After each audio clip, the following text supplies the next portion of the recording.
ಬಳಪ ಹಿಡಿದ ಭಗವಂತ ಇರುತ್ತಾನೆ ನಮ ಸುತ್ತ ಅವತಾರ ನಾನಾ ರೂಪವೋ ನಮ್ಮೆಲ್ಲ ಹಣೆ ಬರಹ ತಿದ್ದಿ ಬರೆಯಲು ಕತ್ತಲೆಯಿಂದ ಬಹಂತ ನಮ್ಮ ಕೈಯ ಹಿಡಿಯುತ್ತ ಕರೆದೊಯ್ದ ಬೆಳಕು ತೋರಲು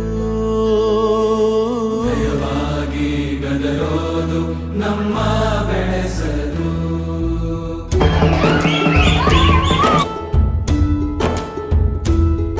ಭಾಷೆ ಅಮೃತ ಕುಡಿಸೋ ತಾಯಾಗಿ